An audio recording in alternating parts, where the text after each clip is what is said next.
You absolutely popped up in this reading. The Queen of Cups, that's you. This is a water sign Scorpio. This is definitely you. And then we have this King of Staffs up here, and this is a fire sign, Leo, Sagittarius, Aries. And there's a disconnect there.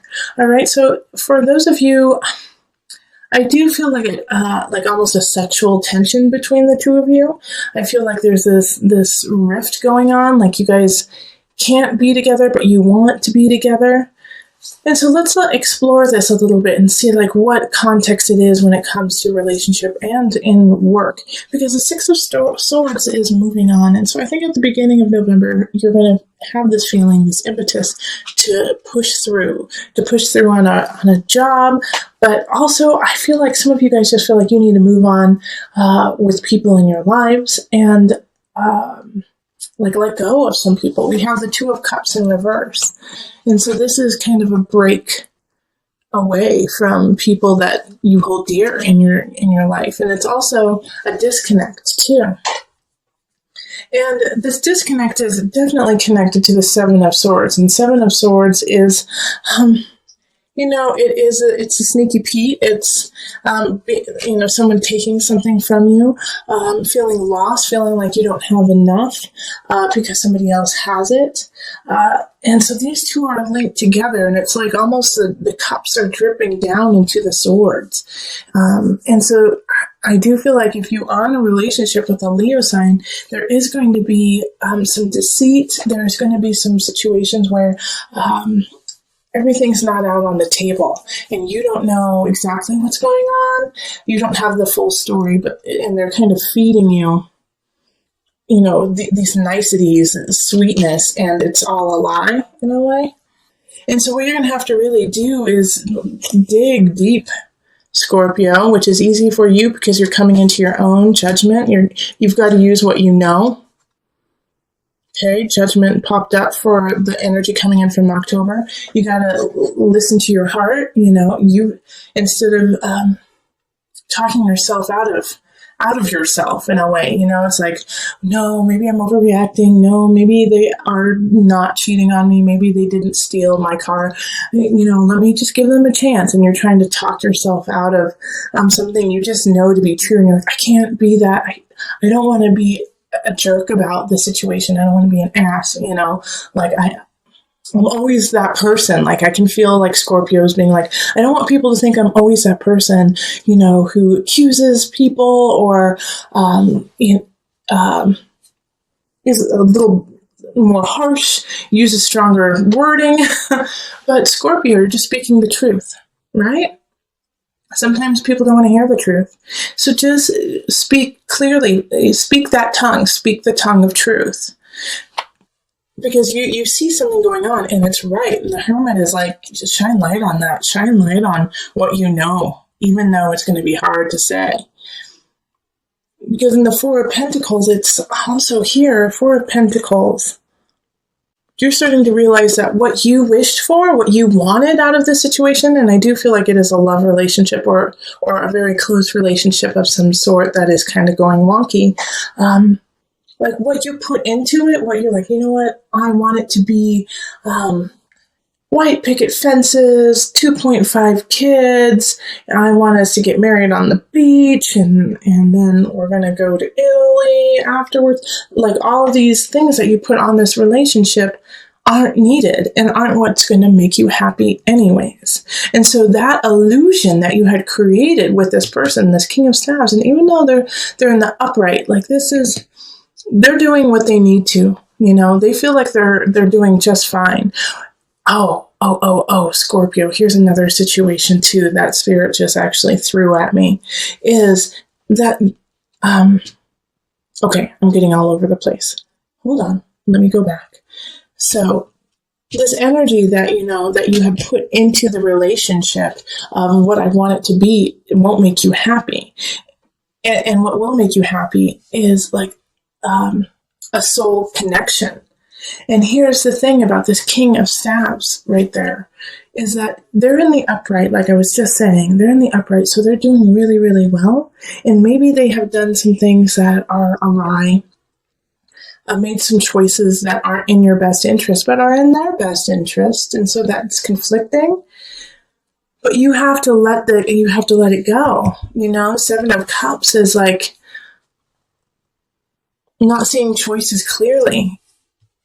Yeah, they're charming. Yes, they're sexy. Yes, they're fun. And yes, there was this connection, but it wasn't the truth. But here's another spin on all this, okay? Is that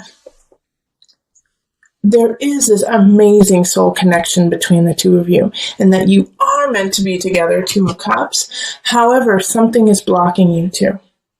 All right, because with the Six of Staves, not Seven of Wands, but the Six of Swords, the two sixes here, you know, that energy, six is the energy of growth, learning, protection.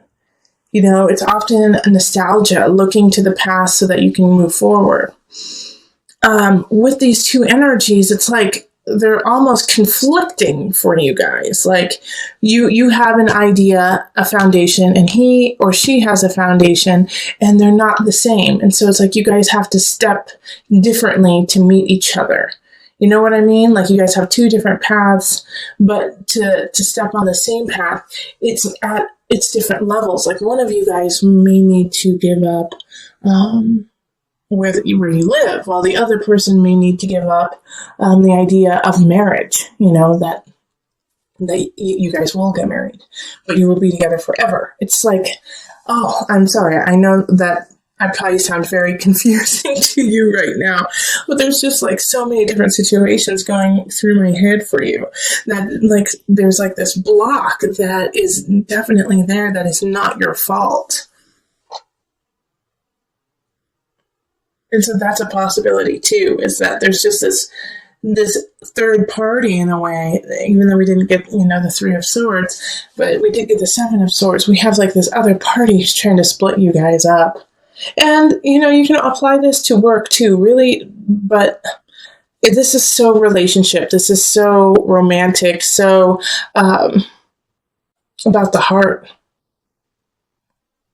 Okay, yeah, but, you know, and then we have these two fours here, and that's hard work, achievement, stability, and they're in the reverse, which is really interesting there too, because it's like, all the work that you've put into it isn't helping you out because it's just not the right situation. There we go. That's what it is. Okay, so I'm going to pull on the angel cards, Scorpio. Sorry for the interesting helter-skelter reading. Hopefully you gain something from it. It didn't mean to turn into like a love reading, but it definitely was that.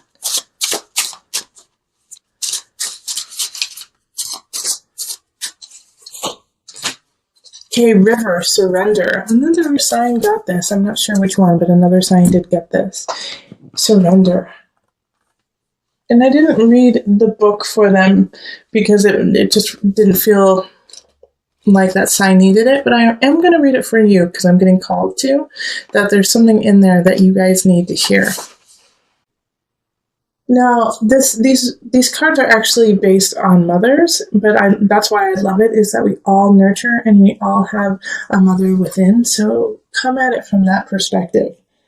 All mothers are well versed in going with the flow. Do you bend or do you break? For some, flexibility may come easily. It is a practice in shape-shifting. For others, it can feel like a relentless assault on one's sense of self. If you have chosen River, take stock of your relationship to the laws of surrender. River symbolizes the journey of life, from her birth as a mountain stream until she merges once again with the ocean. River sings a timeless story of movement and change. All right, so I'm going to read just a little blurb, another thing. River's wisdom says to follow the path of least resistance. She flows over rocks and around mountains. She takes the shape of each new landscape she enters, but over time, she also shapes the land. Okay, so that's so... Okay, yeah. Six of Swords is like, let's move on, Scorpio. This relationship is stagnant and you are no longer growing and perpetuating yourself in it.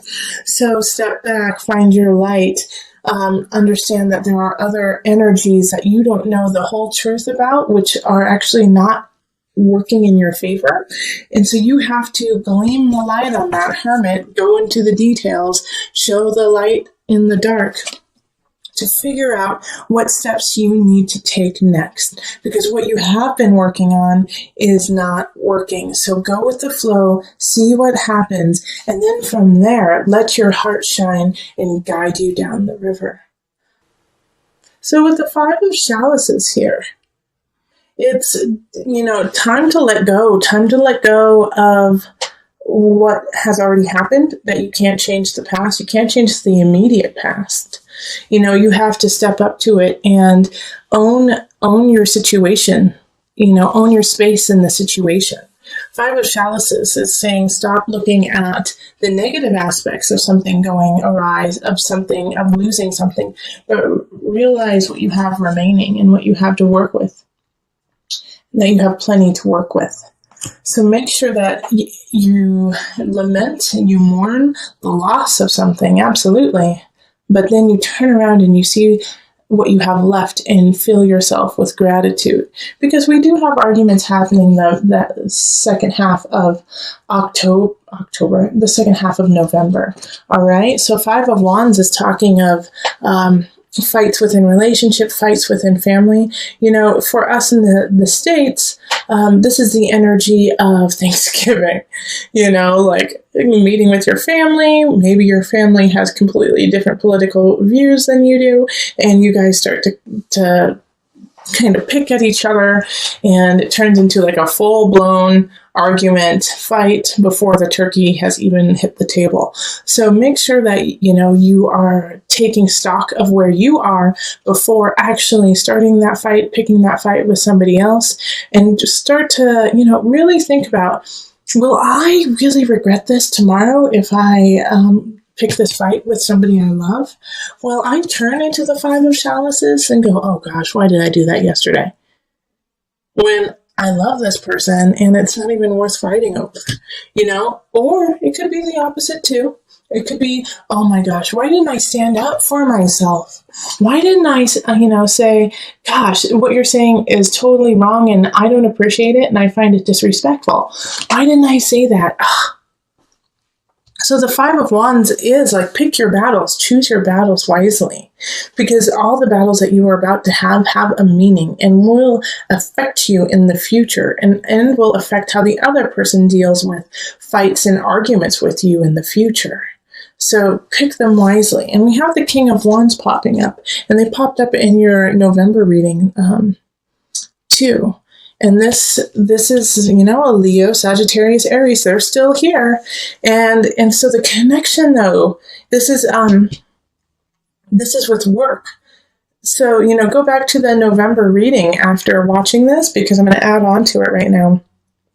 The King of Wands energy, like I was saying in the November reading, often has that feeling of relationship for you, has a feeling of love with you. And I think it has to do with somebody from work, now that it's coming up in, career work area, that this is somebody that you meet through work, or somebody that you are going to grow your work with. All right. So this is a very important person in your life, especially since they popped up twice now. Okay. So in the November reading and then again now. So this fire sign has a lot of potential to create a future with you. And the reason why I say that is the 9 of chalices right next to it. This is abundance, this is happiness, and this is in the sign of abundance, Scorpio. So 9 of chalices is feeling really content and happy with how things are in some regards, and with abundance, it could be, financial abundance, it could be emotional abundance, it could be your personal abundance, how you feel about yourself. But there's some aspects in your life that are going really, really well, and it doesn't come without all the work you have already put into it. And the King of Wands sees that. And I think this is why these fights are so frustrating to you when it comes to family and when it comes to relationship in some regards. Because you're like, I am finally feeling comfortable in my own skin. I'm finally feeling like I can take the steps I need to for my life. And then you come in and you like try to strip me down, take away my light, take away who I am. No. And so this is like why the fight I think is actually happening is it's like, for most of you, it will be, I need to stand up for what I have because I'm so grateful to be who I am. Yeah. And the Ten of Swords. This is like, this is power. Power, baby. This is power, Scorpio. Because this is in the mind, body, soul connection. So this is a rebirth. You have to let go of an aspect of yourself. And I really feel like it has to do with what I just said, is that you're like, no, I am coming into my own, and you may not like it. You may not find it comfortable, but I'm not here to make you comfortable. I'm here to live my truth. And if you find that uncomfortable, then that is a personal problem, not mine. Right, Scorpio? This is where we need to be. And if you're not there, we got to work to get there. And there's a fire sign who has your back. Yeah, Ten of Swords is powerful in mind, body, soul connection. You're releasing some of your own self-doubts, your own worries, so you can come up into your light, shining brightly. That is so awesome. I am going to put a little disclaimer with this, because it is the Ten of Swords. Change and growth, they call it growing pains for a reason. So don't back down if you start to get those growing pains, okay? You're just growing. So we're going to call on the angel deck for some added guidance. You are profoundly clairvoyant. Trust what you see in your mind's eye as well as your physical sight, for your spiritual vision helps you with healing, teaching, and guidance. All right. Power, baby. Ten of Swords. You are profoundly clairvoyant. Letting go, rising from the ashes, stronger, better than ever. Listen to your intuition. Listen to your heart, and the body will follow.